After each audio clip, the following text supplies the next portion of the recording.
what I stand for, just so I can stand next to this person and say I'm cool with them. So whether it's on the street, you hear me? What they say? Did you ever address Ross's response to your Sway interview? Yeah, I did. It's on my page. It's on my Instagram page. You know, I definitely responded with, of course, I definitely responded with love and with logic. You know what I'm saying? But also standing firm in what I represent. You hear me? Yeah, some people may try to use your collab with the game as a rebuttal. Well, if they're going to use that as a rebuttal, go listen to the content of that song. Go listen to my song while you're at it. Go listen to my song with Lupe Fiasco. My brother Lupe Fiasco. My man Big Crit. Go listen to all of this. You know what I'm saying? Go listen to my songs with other artists who, yeah, like people don't want that real. They just say that they do. Like, they don't understand. It's a difference. They said Jamaicans support you, D. Much love, much respect. Yeah. But that's the issue. If y'all didn't like that, oh yeah, go listen to all of them. Please do. Lisa Lease. Yeah. They call it clout chasing. Oh yeah, go listen to my songs with Starlito. You hear me? Go listen to my music, like, to where I'm on these songs with these brothers. What up, 39 Cents? What's happening, brother? CBN, where y'all at? Y'all in Virginia? They say the song with the game is crazy. Mm-hmm. You just got the Find and Balance album and it's fire. Thank you. They call it clout chasing if you say, hey, I have been providing an alternative to this type of music. I'm not just going to be a person that's being critical of this type of music. But that's the difference. I'm not just an outsider to the culture. I've been providing an alternative for all 10 of my albums. You hear me? So yeah, man. Like people don't want to talk about that. Yeah, Dizzy. They don't want to talk about how the game said he didn't curse on my album and on my song out of respect for me, and me being able to influence him in that type of way, and me being able to plant that type of seed with him. You feel me? So it's just interesting. It's just it's just interesting to see. Like people want to call it clout when you just like, no, I'm just providing an alternative. You feel me? Some people are late here, but that's not my fault that they're late. Yeah, I got you. Make sure y'all reach out to the email address. Miss News Lady, make sure y'all reach out to the email address. Please don't reach out to my DM. Please don't reach out to my DM trying to do no business. Oh, they ain't heard my song with Killer Mike. That's right, Blogmatic. Since they want to talk about non-Christian artists, yeah. And certain people, you collabed with this person. Yeah, they don't know about that. They don't know about, oh, he collabed with Killer Mike. Oh, they don't know about that. They don't understand that. They don't know. They said Joe Budden's podcast calling me a podcaster is wild. It shows how much research was done. It's a god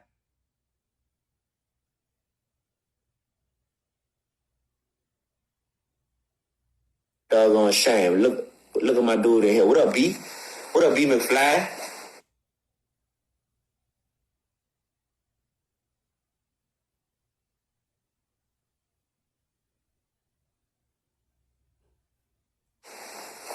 It's a god doggone shame. That's horrible journalism. That's horrible journalism.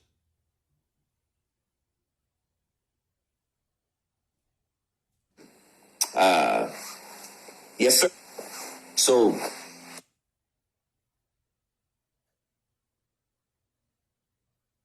you know that's the thing.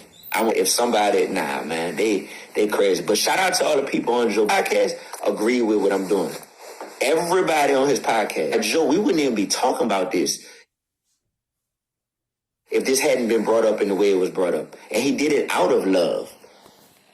And Joe Budden's like, nah. But you know how that go. Somebody always got to be the anti-person in the room. You can't agree on everything. If everybody agree on everything, it seemed like, oh, man. Nah, and people got friendships they're trying to preserve, you know? I got a relationship with God that I'm trying to preserve. You feel me? So you got people that just want to come and just, yeah. They say I'm shaking rappers up. Guess what? I'm here to shake fans up too, though. I'm here to shake fans up too. Because if fans don't have the same mindset towards wanting change, then nothing ain't gonna change. And the haters, the people like this who say I'm sick of you. You say you sick of me? You say you sick of me? Yo. Yeah. Thank you, yo. Thank you so much. Oh, man. Thank you so much. We need a little bit of that energy. We need that energy. If everybody likes me, then something ain't right. I was sent to shine bright in the middle of the night. You hear me? Yeah, you got to blame the consumers as well. Of course.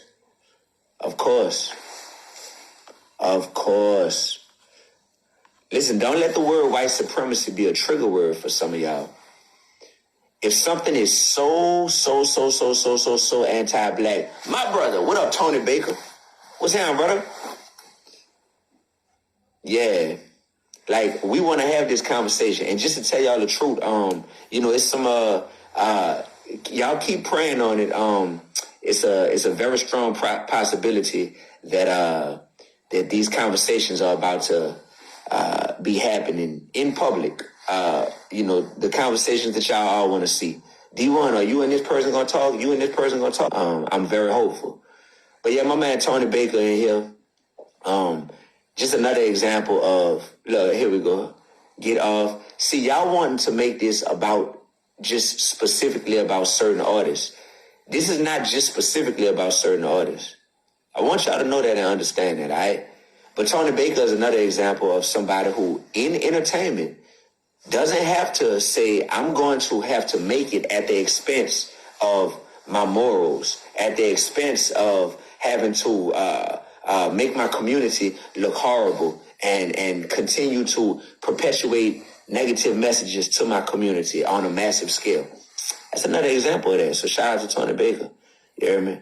But y'all got a real question? What y'all say? How do we push a stronger narrative about encouraging the consumers to change their mindset? Well, you got to just, first of all, you got to have dope alternatives. You can't say don't eat McDonald's and then not have something that's doper than McDonald's. All right, so that's number one. Number two, what up, Perk?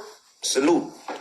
Number two, you got to make sure that you realize that you're not gonna reach everybody. Some people are so intoxicated off the ignorance, they are like fiends. Like they've been consuming this for 30 years.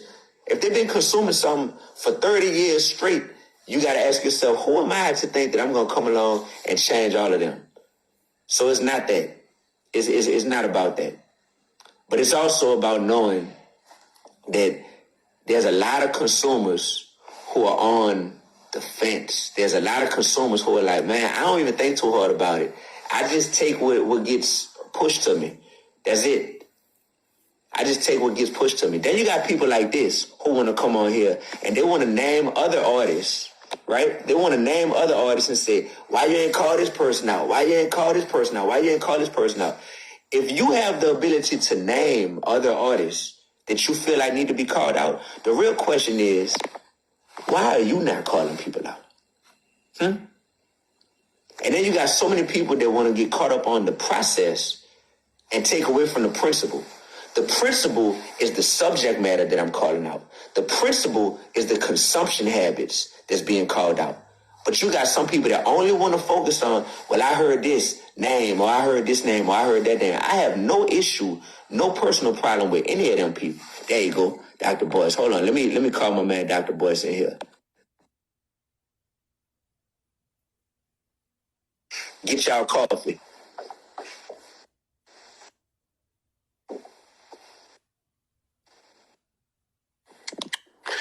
What's up, big dog? Man, and just living the life, man. If you ain't standing for nothing, you falling for anything. So it feels good to wake up every day and be very purpose driven, but also very level headed. And another day where I'm like, hey, we got work to do. So that's it, my brother. How you doing? I'm doing good, man. I'm doing good. I'm gonna tell you, man. I love the fact that you started this fire. Man, I'm super proud of you, man, and just honored to know you, brother. I mean, this is something I think the world's been waiting on for a long time, and you're the right guy to lead it, man. So I'm happy people are listening. I don't know if you saw this or not, but you saw where Snoop was talking about how he wasn't gonna smoke no more, right? And that led to another conversation about weed and what that's doing to brothers. And so Meek Mill followed up and said that he's doing the same thing. And it's just great, man, because it's like conversations we need to have. Yes. And I'm glad you lead it. Yes, absolutely, my brother. Like, it's amazing to see that, to see Snoop go against everything that he built his brand on. Like, his brand is built on, you think Snoop, you think weed, and to see that brother have the fortitude to say, you know what, I'm going to go and publicly, not privately, but publicly put this out there that I'm giving this up, regardless of if people feel like I'm selling out or if they're not support me anymore. That is true leadership, and that is an OG move. That's big. Then there's another component to this, Dr. which is when you see a grown multi-millionaire named Meek Mill who says, on the strength of Snoop's leadership, I am going to follow suit, and less than a day later say that I'm also going to stop smoking. That proves the power that effective leadership in hip-hop truly has. Yeah. And the thing is that you've always understood, and the reason you're one of my favorite leaders on this planet, and I've always said you're one of the greatest rappers around, not just because you're a great rapper, but because you understand the power of the music, is you've always understood that leadership is service. And I call that Jesus power. You and I talked about that. Where you ain't got to be cocky and arrogant, but your presence is felt because you know who you are, why you're there, and what the goal is. You understand the assignment. And so man, the fact that you've woken up millions of people with what you're doing, man, and now you see others. I think that what you did is connected to all of this, man. Because everybody was watching this, right? And the fact that you're just sort of showing that leadership and then is encouraging other people to stand in their own power. This is what the community needs, man. We need to be having our own conversations, man. So this is fun. This is great to watch. Yes, sir. It's a great time to be in hip hop. It's a great, because if we just in it and it's just the same old stale stuff that's been pushed towards us, and we know how it is. The industry doesn't care about us.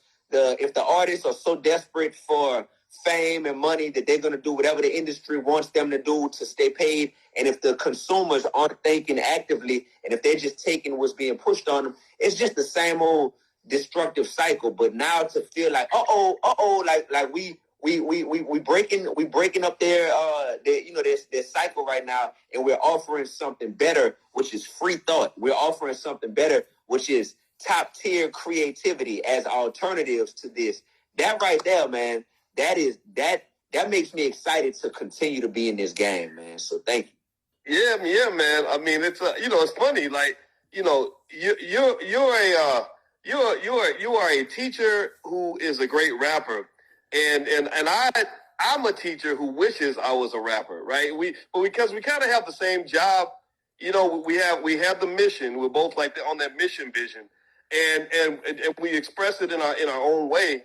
But I really think that what you saw in terms of understanding how the music influences those kids, and the fact that you sort of took that bull by the horns and said, okay, let's harness this and really use this as what hip hop was intended for, right? We know what it was intended for. It was a voice for the streets, a voice for the people, a voice to elevate the community. It wasn't this corporate hip hop, right? And I think that when you were having the issue with with Rick Ross and Jim Jones and everything else, I really wanted to make sure they understood that this ain't about like just a standard sort of beef situation. This is really, I think there's a big brother, there's an industry that pits you guys against each other.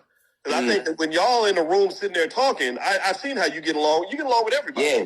They can't. They're probably mad because they can't help but not to like you. Yeah. You know what I mean? But it's like, what happens is that hidden hand that controls the whole system with money, right? Money's the key to all this. they want to pit guys against each other who would be natural allies, right? And so this makes me think about that song you had when you had that song "I Hate Money." Yes, and I think everybody should go listen to that, because I know you don't hate money because you respect money and you have money and you know how to make money. But I think that what you were saying in that song, maybe you can correct me on this, is that you see the power of what money can do, how money can turn your friends into enemies, make relatives stop speaking to each other, make people do crazy things to harm, even the people that they love. And so you take the money out of it, man. We get to go back to being who we're supposed to be, man. So this is a powerful moment for all of us, but not even just for Black people. Like, it's bigger than that. It's for the whole world, man. So I love it, man. I'm excited. Thank you, brother. Thank you so much, man. I'm excited too, and that's why I'm gonna keep it going. And I got to make sure that I don't get distracted from this mission by the people who will try to negate what I'm doing and just call it a clout chase, or who will say, well, what you're doing is trying to push your beliefs upon individuals who got the freedom to talk about whatever they want, or you don't know these people, so why would you say anything? And it's like, it's not even about the people, it's about the principle, but the principle is being carried out by people. You know what I'm saying? So that's all this is, and it's just about making sure to navigate that. I'm looking forward to, like, behind the scenes, we're navigating some public conversations that's about to be occurring between me and some of the people that have been a part of this, this dialogue that I've sparked. So I'm looking forward to that, because I'm down to talk to anybody. Like, I have no ill will towards any of these brothers, either that got named or that didn't get named, and I'm all for it. I'm definitely all for it. But that's the part that people don't want to see. They don't want to see a constructive resolution that's unifying. At the end of the day, they want to. Some people secretly want to see what would be more entertaining, which is, they start with each other. Oh, that led to something bad happening to somebody. People want to see that, and it's like, no, like, this is being led with a spirit of love. Like, y'all not finna get that. That's not how we coming. You know what I'm saying? But I do want it to be public, and I think it deserves to be public so that we can model this behavior. We're leaders, so we need to model this behavior for the people looking on, to be like, that's how two people who may be on different sides of the fence come together, and next thing you know, they have actually unified, and you actually see real change occurring. Man, and I agree. So what I would say, man, and I'll say this publicly. I know you and I talk as friends and stuff, but I'll say it to anybody. You and Jim Jones and Rick Ross and Meek Mill, y'all are on the same side. Okay. You're all Black men who've seen what's going on in this world. You've had loved ones get killed. Mm-hmm. You have friends that have gotten 50 years in prison. You know what I mean? You've seen the effects of the broken families. That's why Rick is out having to give away turkeys, and Jim Jones is doing what he's doing, because the community is hurting. It's in despair, right? So y'all are allies. You are teammates, right? So really, first off, I wouldn't spend an exorbitant amount of time dealing with people who are dealing with, as you call, cognitive dissonance on this, right? Who are just kind of like, well, I don't like this because this is not the status quo. This is not the way things are done.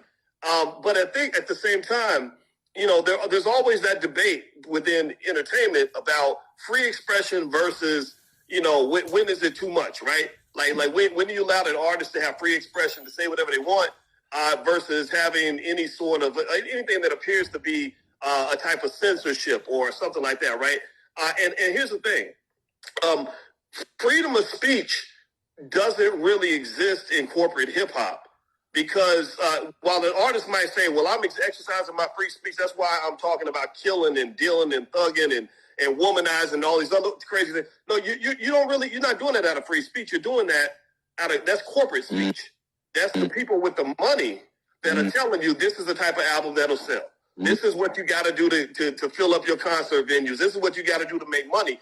And if you don't do that, then we're going to cut you from the label. So they don't have the same. Black artists a lot of times don't have the same freedom of expression to say like an Eminem has, right? Eminem can get crazy with his music, but Eminem, this is honestly a little bit of a white privilege thing, but he can have a range of emotional expression in his music that doesn't put him in some sort of a box, right? Or Taylor Swift has a range of expression that she's allowed that maybe Cardi B or Sukihana is not, right? So effectively, I think freedom of expression, what that looks like is what you said.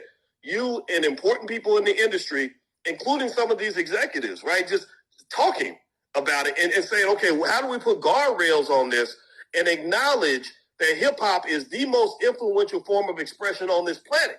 There's hardly anything that will influence a person to do anything more than the music that they're hearing. I mean, all the science supports that, right? And the thing is that people already know this. That's why so many people support you, right? So I don't think you have to convince anybody of anything. I think allowing those conversations and letting people just express it, like hear from Jim Jones, hear from Rick and his point of view, and then at some point you come to a conclusion that says, okay, we all care about our families. We all care about these kids. We don't want to see more violence. We don't want to see more people going to prison. So how are we going to express ourselves as artists and still understand our power and the responsibility that comes with that, right? So that responsibility, accountability piece, I think you fight for that to the death, man. And I'm going to be right there with you, bro. You know that, 100%. I've always been there with you. I'm always be there with you. Thank you, brother. Ladies and gentlemen, Dr. Boyce Watkins, thank you, brother. I love you. All right, I love you too, man. Have a good day, brother. Good seeing you. All right, peace out. Yep. Wow. Y'all want to know something that this is something I've been praying about. All right. What I've been praying about is the whole, it's like, where do you draw the line to say what team people are on? You know what I mean? Like where do you draw the line? Where do you draw the line? Because every human, now I'm quoting my grandpa, everybody, I can hear his voice right now, Doc, everybody has a dark side.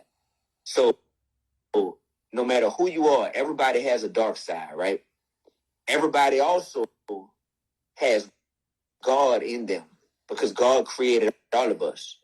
But when we are making decisions as to which side we want to put out there at the forefront of representing who we are, right?